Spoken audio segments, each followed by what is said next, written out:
So, yeah, I think let's just begin. And again, so firstly, as I always say, as a three principles practitioner, we know that I'm not diagnosing or labeling anybody.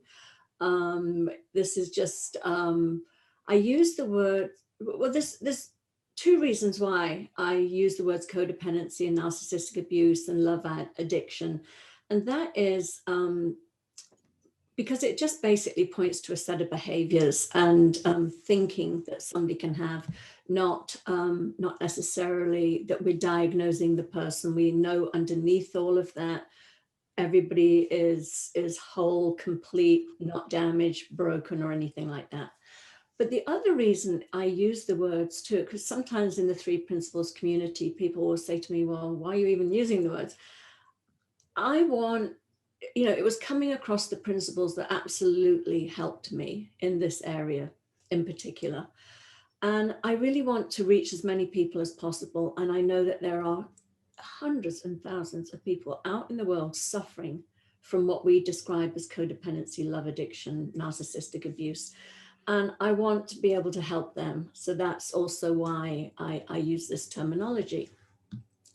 So I wanted, kind of, my mouth is dry this morning. I'm not nervous. I love doing these things, but anyway, so I want to make a distinction between codependency and love addiction, or we'll call it a love addict. Now, people think that they're the same thing. They're not. Most people who suffer from love addiction suffer from codependency, but not every codependent suffers from love addiction. So I thought I would just go over a few of the traits, the more sort of, classic traits of what it is to be codependent. And then I'll add on, because as I said, it's sort of, most love addicts are codependent. Codependents are not necessarily love addicts. So I will give the traits of the codependency, which is we suffer from low self-esteem. We tend to look for outside validation from others. We have this sort of emptiness, this hole, this just this pit that needs to be filled up. So we look for others to fill it up. We tend to, feel dependent on other people for our happiness and our security. We've spent most of our lives being people pleasers. We negate our own needs and wants and put others' needs and wants ahead of our own. We settle for crumbs in all areas of our life, not just in our relationships, but how we show up in our careers, how we show up within our families, maybe with our parents or with our children. We, put them first and negate our own needs. The other thing is, again, this is all due to childhood trauma. We often want to appear to be needless and wantless. We don't want to drive people away, so we act like that we're self-sufficient, we're needless and wantless, which is not true. We tend to take things very personally. We're very sensitive, hypersensitive to criticism, again, due to often our childhood environment we grew up in. We tend to feel responsible for other people's feelings. We're always, we're rescuers, very sensitive, very loving people. It's not all bad by any means, but sometimes we feel over responsible. That's a massive part of being codependent. We also have weak boundaries. We tend to, we have movable boundaries, I'll say. If we sense that we might be, we have a fear of abandonment. We have a fear of being left. So if it looks like we hold a boundary and somebody's not happy, we move that boundary because we're trying to keep the other person happy so they stay with us. So to add on top of that, the love addiction traits, and one of the main things is we are actually addicted to the feeling of being in love. We get a high from that, and I'll go a little bit further into that a little bit later. We tend to have a really sort of unhealthy, obsessive nature when it comes to our romantic relationships. We can be overly dependent on our partner. And we spend a lot of time up in our heads thinking about the relationship. We fear being alone, or being left. This is a leftover of abandonment issues from childhood. We actually unconsciously carry a fear of intimacy. We might not think it because we're always sort of looking for a relationship, but we often didn't have a healthy role model, a healthy relationship role model growing up. So there's this unconscious fear of what a healthy relationship looks like. So because of that, we're often find ourselves attracted to unavailable people. Now that unavailability might come in all different forms. It can come in the form of, a married man. It can come in the form of a narcissistic man or woman, depending on obviously what your preferences in partners. It also can take the form of somebody that's in an active addiction. It can, or just be somebody that has, due to their own childhood, some real fear of intimacy. On the flip side of love addiction is love avoidant. So we tend to sort of be attracted to those types. And there's a couple of reasons for that too, which one of them being is that there's, I'll talk about it later, it's a thing called limerence, where we're constantly in that sort of like yearning. And due to that, we have this sort of chemical reaction in our brain, which we get addicted to. So we tend to, as love addicts, we tend to stay in unhealthy relationships where we feel abused and unloved and disrespected. Then we have a lot of shame around that. We judge ourselves for that. And then we feel depressed and helpless and resigned to suffer in these situations. We are also very attracted to people that we feel that we want to fix.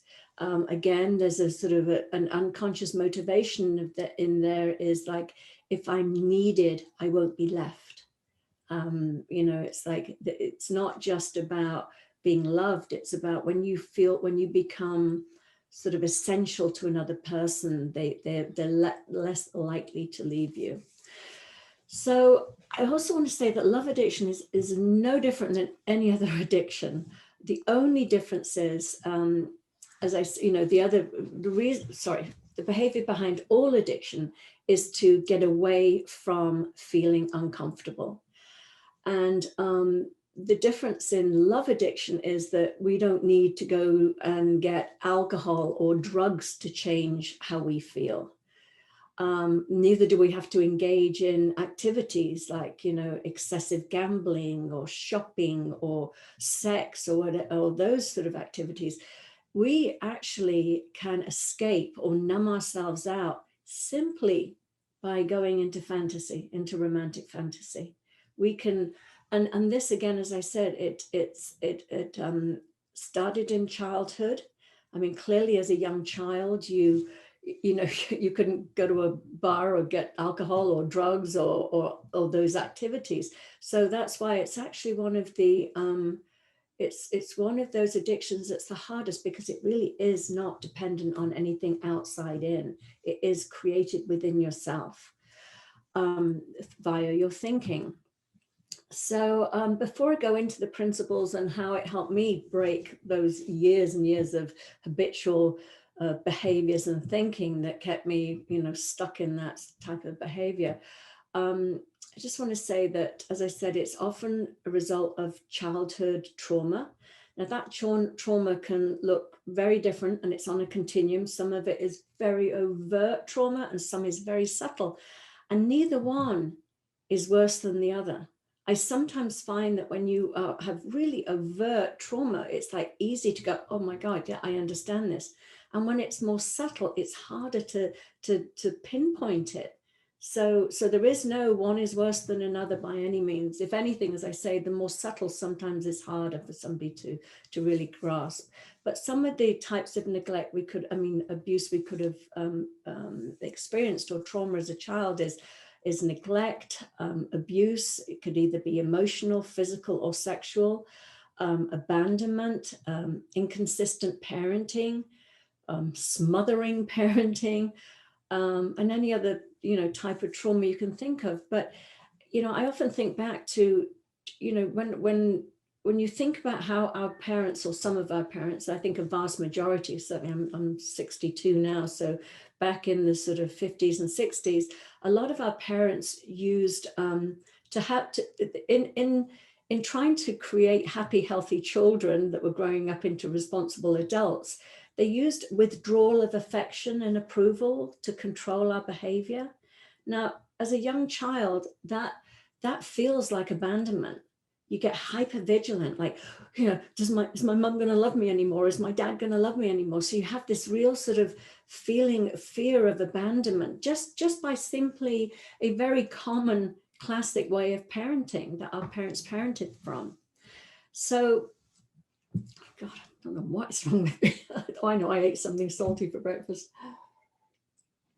Now, so as I said before, the if you grew up in any of those environments, it was very easy for a young child when they felt in pain or suffering to sort of escape into what we call the rescue fantasy. And our culture supports this. I mean, my God, when you think about it, the fairy tales we grew up with or were, read, it was always about knights in shining armor or princes coming to save us.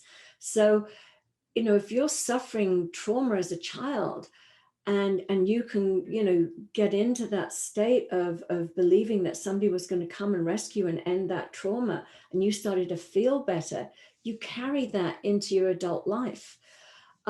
So, I know for me, I grew up in a sort of, unusual circumstances, just let's put it that way. I grew up without a father. It was chaotic. It was very painful for me. I was a very unhappy child. And I developed the rescue fantasy for me was that, one day my father was going to come and be part of our family and everything would be better. Well, I sort of innocently carried that fantasy into my adult life. I wanted to be rescued by a male, particularly a father figure type. So, the other thing I wanted to mention, it's not just an emotional addiction. There is a neurochemical addictive quality to it too. So they've done a lot of research on this. And as I mentioned earlier, there's this thing called Limerence. And that's this neurochemical rush of well, let me tell you what they are.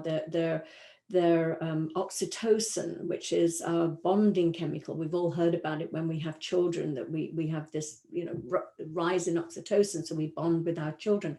We also, oxytocin comes through a result of having sex with somebody. It's a bonding thing. So just even going into what we call limerence, which is the rescue fantasy, or the longing for love, will have a rise in oxytocin. So, that's one part of the cocktail. And endorphins get engaged. And then we have cortisol running through us too, and adrenaline and dopamine. And that is a really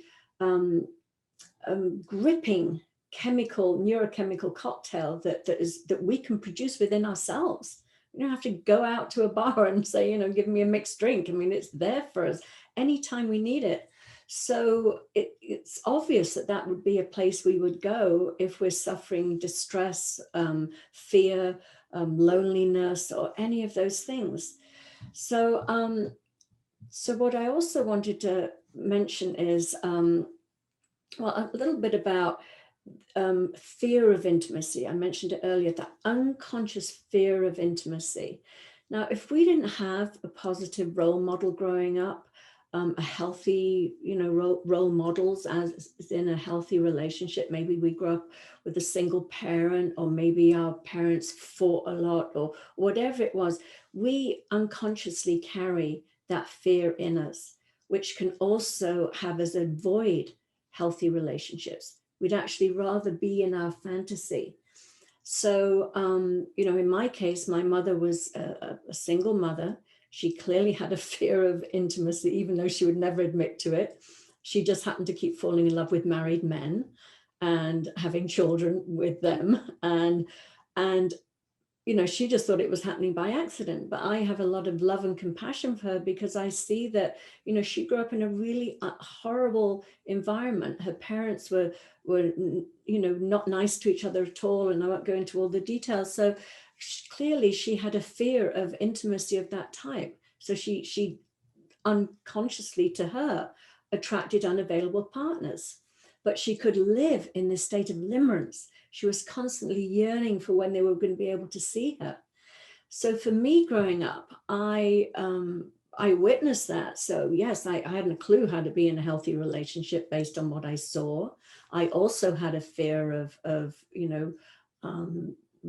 being in a relationship, because I thought, my father cheated on his wife. And so I thought, well, gosh, if I get into a relationship, my partner's going to cheat on me. So I'd rather not be in a relationship. So I acted out a little differently than my mother, but I definitely inherited that fear of intimacy. And I sort of would fall in love with unavailable men, in the sense that they were either narcissistic, or it may have had an active addiction or something like that. There was something that they were always just out of reach. So I, again, was addicted to that state of limerence, just in a different way. So what I wanted to talk about was what it was that I saw once I came across the principles. Well, first of all, I roll back a bit. I spent 30 years in therapy, trying to recover from my childhood and make sense of it. I was, as I said, I had a pattern of very unhealthy relationships. Not all of them. I had wonderful men in my life as well, but those were the ones I left, because again, if you have this fear of intimacy, you'll do anything to create separation, to pull apart from a healthy man or healthy relationship or healthy woman, depending on who you're with. But for me, so I would find myself in these wonderful relationships, but I would either always leave them or do something to wreck them. Then I'd swing over here and I would be with an unavailable man. And I felt great in that relationship for a little while, because I loved that, as I said, that, neurochemical cocktail of limerence. But then it would become too painful and I'd swing back to what I thought, what I needed, a healthy relationship, panic in that. So this was my swinging backwards and forwards for many years. And therapy helped me understand a lot of it, but it didn't really show me the way out. That was something I only came across when I came across the principles. Let me go into my principles part. So what I saw, I saw so much, and I can't go into all of it, and it's, years of accumulated grounding in the principles. But one of the things I saw at first was that, and I'd heard this phrase because I also went to a place called the University of Santa Monica and studied for a master's in spiritual psychology. And I'd always heard the term, we're not human beings having a spiritual experience, we're spiritual beings having a human experience. But that just sounded like a really cute phrase to me. I never really got it, even though I was in spiritual communities for, 40 years. But what I really saw when I came across the principles was that we really, I'll use my little snow globe here. We all come from the same source. We all come from the same spiritual energy. And that, I'm told, I haven't heard it directly from Sid Banks in any of his lectures, but Dick and Bettinger told me that Sid said that we are made up of 96% of us is our spiritual essence. And it's only 4% that is that little human expression of that vast, majority of us.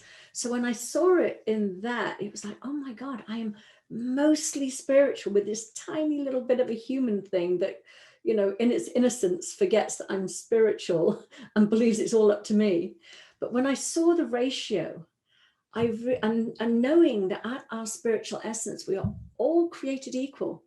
Nobody got a bit more of, innate well-being or a bit more innate wisdom or resilience. Everybody got the same. So we basically come into this world of form with exactly the same amount of, as I said, all those things, well-being, resilience, wisdom. Yeah, of course, in our little, that physical expression of our spiritual nature, we all show up differently. Some of us are taller, shorter, fatter, thinner, blonde, dark, whatever it is. We all show up slightly different, which is wonderful. And we don't want to get rid of that. That's beautiful, to, the unique way we express ourselves here in the world of form. But what I really saw was, oh my God, if 96% of me is equal to everybody else on the planet, why am I believing that I need somebody else to save me? I have everything inside me that I need to save myself. And I understand, as a child, you don't have access to that. You don't know that. Of course, you're going to think somebody bigger, better, stronger is going to help rescue you and save you. But as an adult, we can see, oh, that's not true. We're not less than anybody else. We're equal to everybody else. So that was a huge thing for me. As I say, I stopped seeing myself as less than everybody. I stopped seeing other people as stronger or better or more capable than me. I stopped looking to for people to rescue me. So that was a huge component for me in getting over my love addiction. The other thing that I saw that was massive to me as well is the inside out nature of life. I think all of us, prior to coming across the principles, especially in Western culture and Eastern culture, we know that our experience isn't directly coming from the outside in. But in Western culture, we're brought up to believe that. I mean, it starts off even as a very young child when, I remember my mum saying to me, you're driving me crazy, or you're making me angry, or you've made me happy now. And, it's like, okay, I can make people feel a certain way. I mean, that was my belief. And equally so, if I can make you feel that way, you can make me feel that way. So when I felt sad or down or depressed or angry or hurt, I would always look to the outside to fix the outside, fix the people in my life, fix my environment, fix my circumstances. And that's a lot of really busy work, running around trying to change people, trying to change everything happening on the outside. So when I saw that my experience of life was actually coming to me via my thinking about the people and about my circumstances and about the environment, I started to settle. And when I started to settle, and here again, this is, with love addiction, once I started to see that it was coming to me via my thinking, I just started to calm down. And I'll quote the Serenity Prayer here because it's so appropriate, is God grant me the serenity to accept the things I cannot change, and the courage to change the things I can, and the wisdom to know the difference. And I love how that ties into the principles, because we're not saying suffer your circumstances or stay in an abusive relationship. We're not saying that.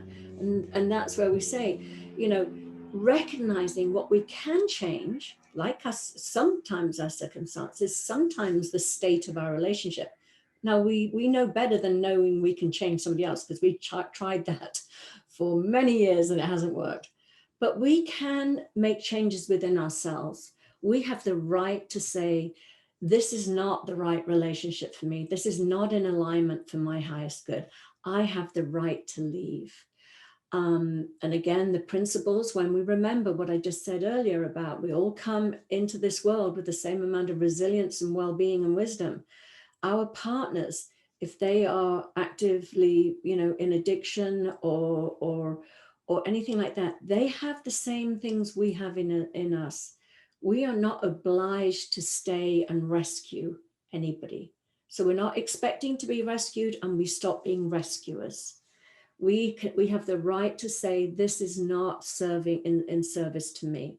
We don't become cold, hard, and calculated, but we stop being self-sacrificing and feeling over responsible.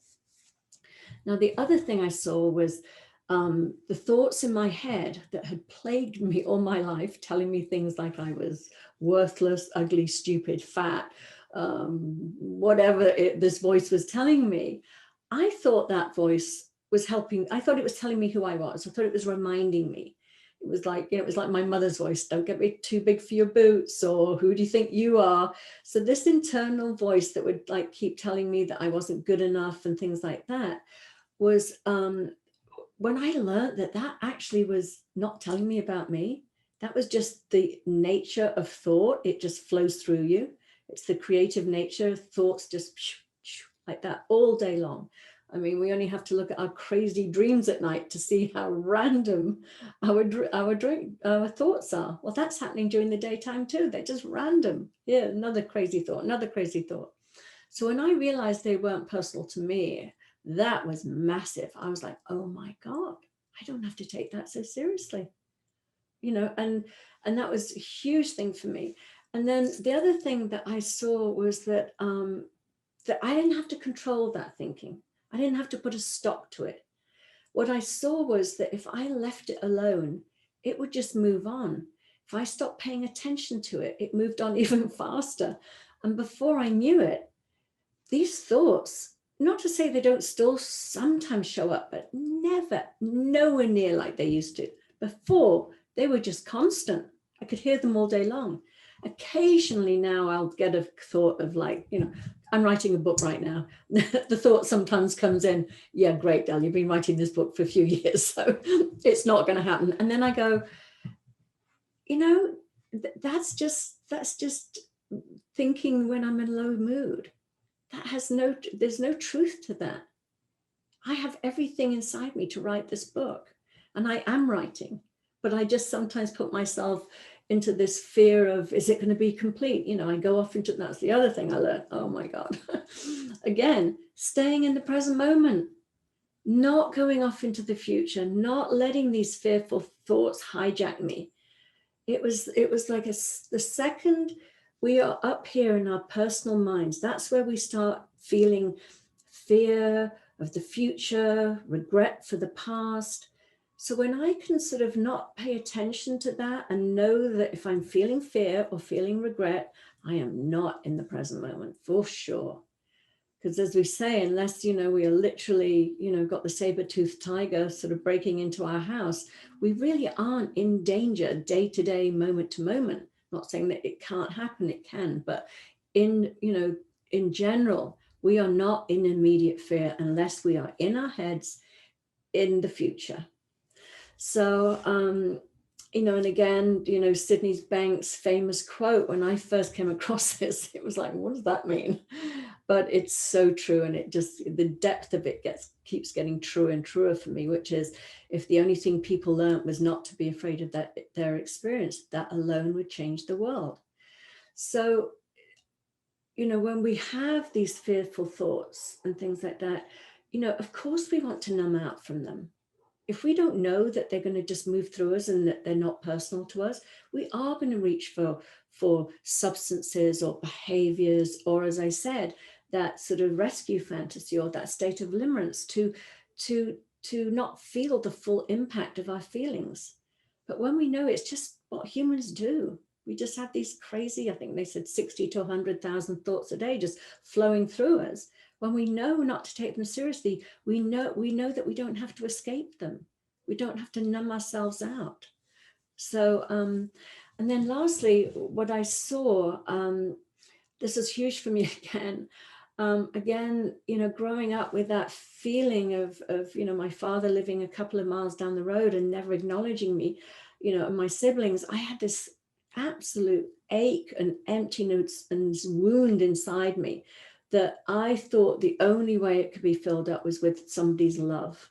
I didn't feel loved growing up. Even with my mother, she was very loving in my later years, but when I was young, she was, in survival mode. She had 7 children to raise, and she converted our home into a home for mentally disabled people, and so she was really busy. She in essence had 57 children, not 7, and she was doing it on her own.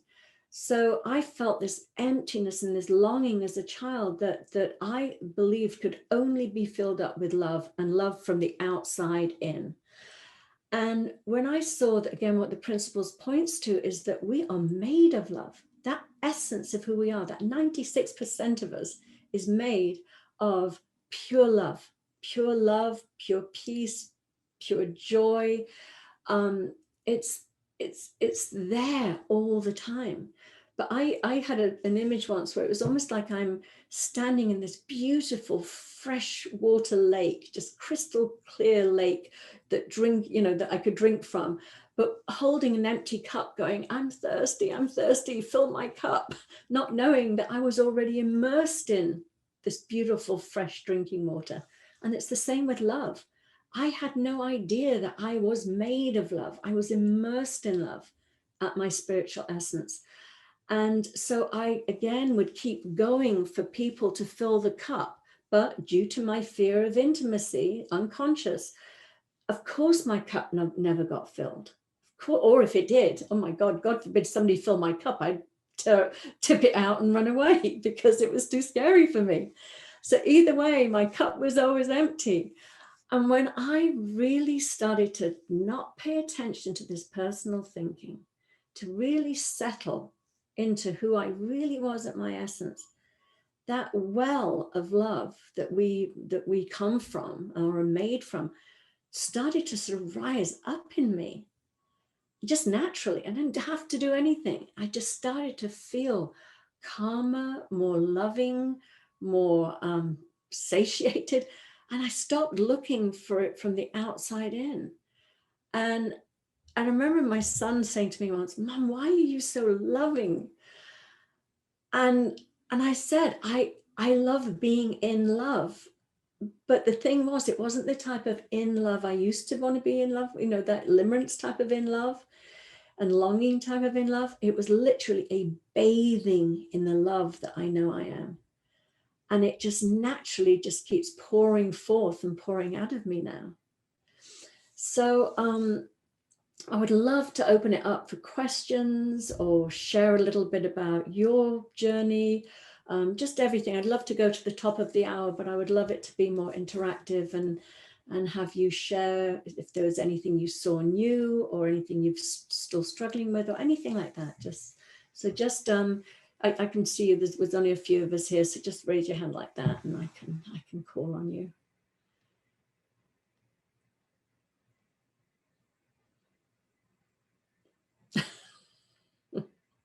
Oh, lovely. Sharon knew I was going to call on her.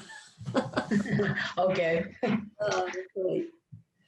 Yeah, I could really resonate with a lot of that,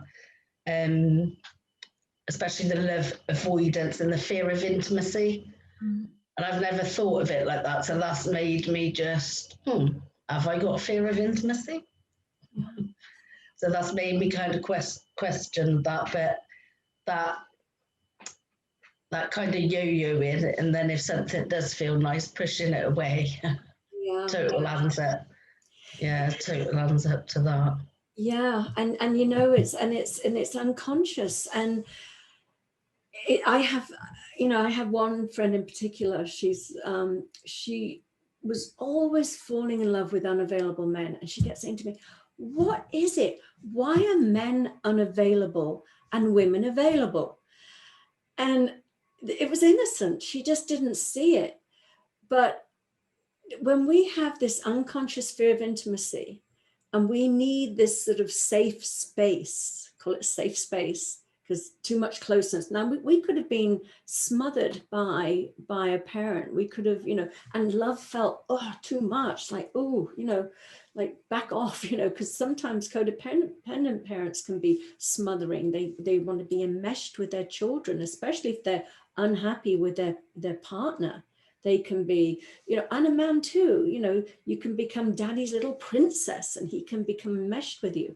So there's this fear that we grow up with where we want to push away intimacy. And so what happens is, say this is the sort of love addict here, and this is, say, a love avoidant. Now, immediately you can see there's going to be this distance. Now, if we start coming towards the love avoidant, they move away. And so there's always this wonderful space there, which actually underneath it, we think, in our personal thinking, we think, oh, I don't like that. I want more closeness. But deep down unconsciously, we love that setup. We love that safe distance. Now, and this can happen within a relationship too. This isn't always just, some people are not set in stone. Now, if for any reason that love addict just starts pulling away, this love avoidant has the freedom now to start coming towards you. But again, there is a distance. Now, if the love addict goes, oh, look, the love avoidant is coming towards me, and turns around and starts, the love avoidant will run away again. So you can do this. They call it the dance of intimacy. You can be stuck in a relationship thinking you're going crazy, going, oh, what happens?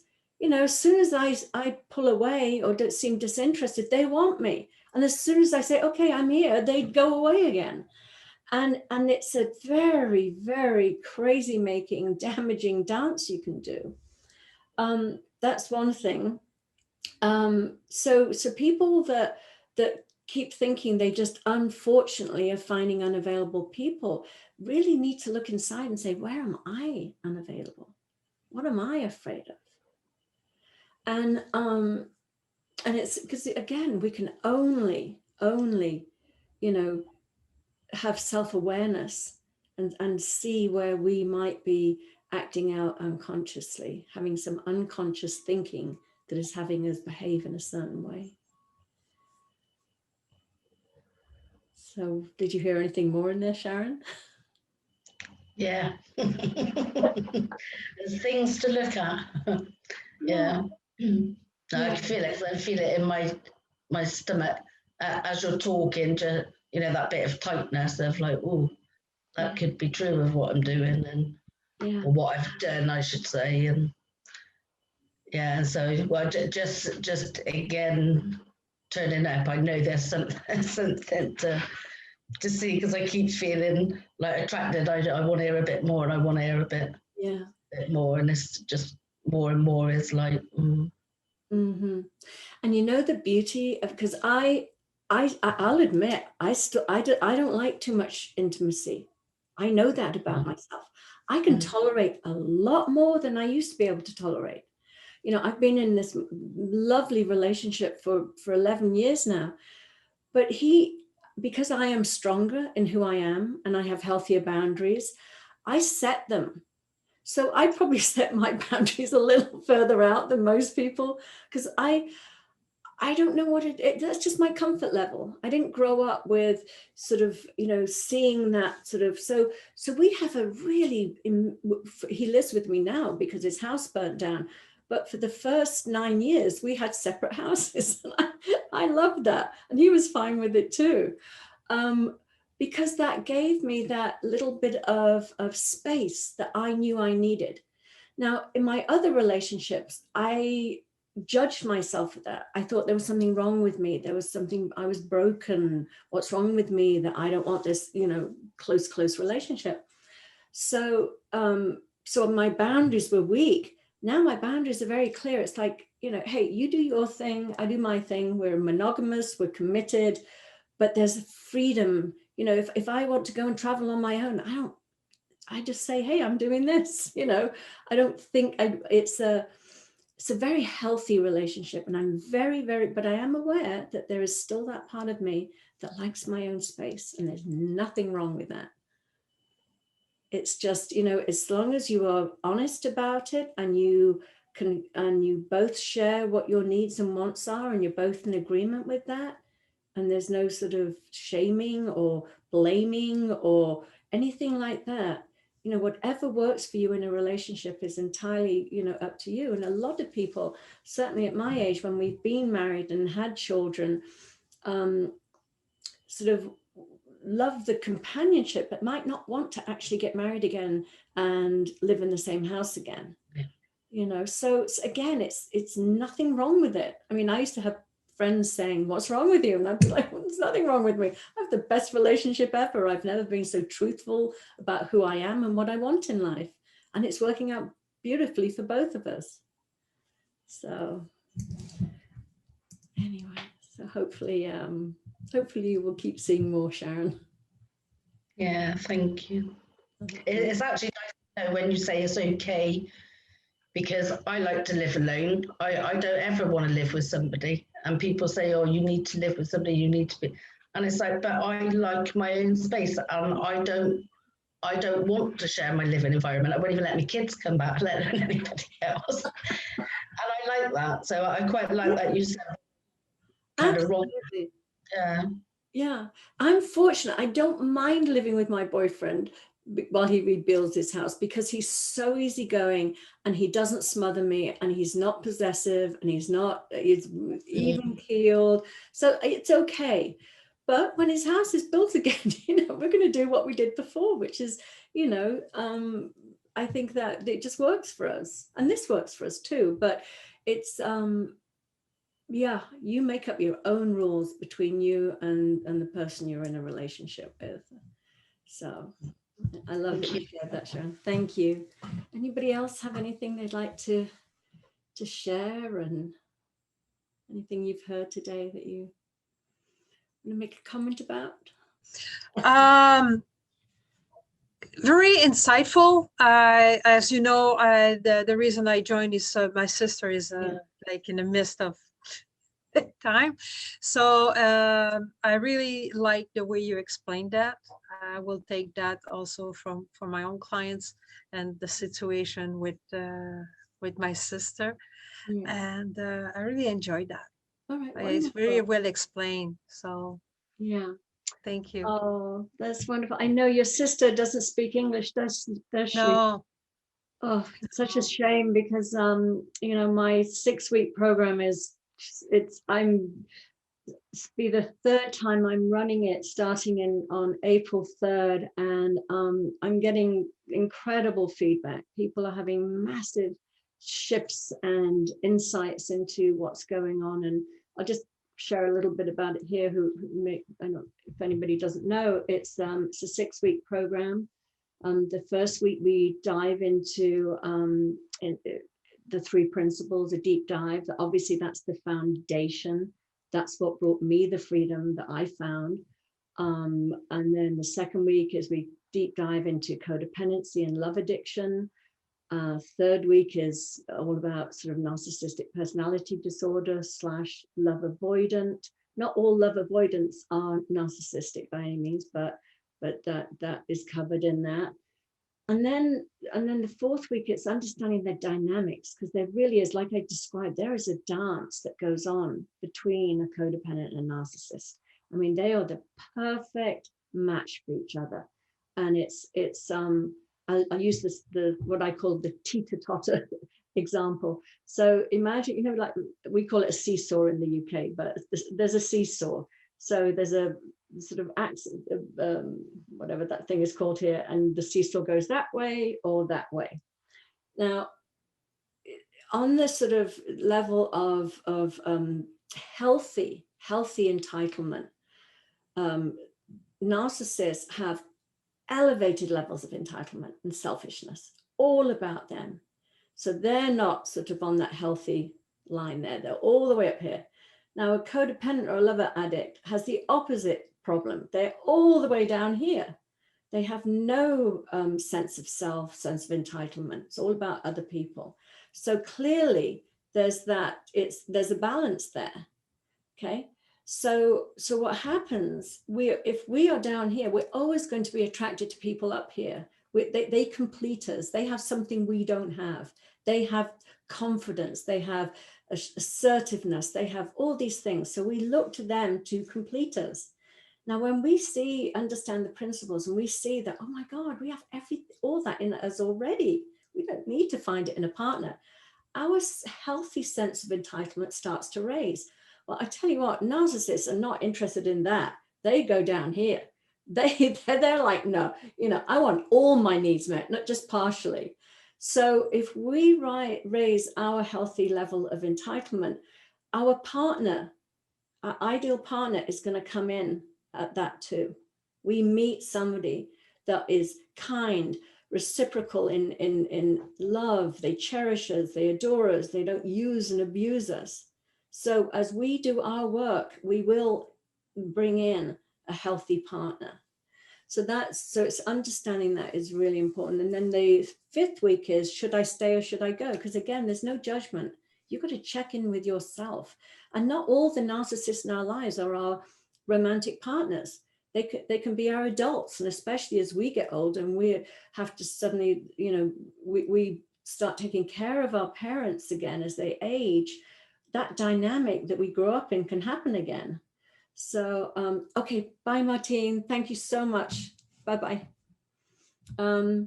So it's, you know, it's learning how to stay in that relationship with as little emotional cost as possible on you. If you choose to, and you don't have to, you can leave. You don't have to take care of your parents. You don't have to stay in an abusive relationship. But I like people to know they have options. There are no shoulds and oughts, and there's no judgment. And then the 6th week is, again, with the foundation, the principles, how we really move forward with happy, healthy, loving, cherishing relationships. Where, and it is possible. I mean, I'm living proof of it, and I know it. It really is. So, and I just wanted to mention that the early bird special for that does end tomorrow. It starts on April 3rd. Early bird special is $195, and the regular price is $245. So if anybody is interested, I would love to see you there. I think it's a beautiful program, and I love the people that have participated, and we have a growing community, so it's wonderful. So thank you so much. Anybody have anything they want to just share at the end here? Nope, all good. Okay, Sharon, go and get a nap. I will see you later. Lovely to meet you, Kimberly. Take care. Bye-bye, Sharon.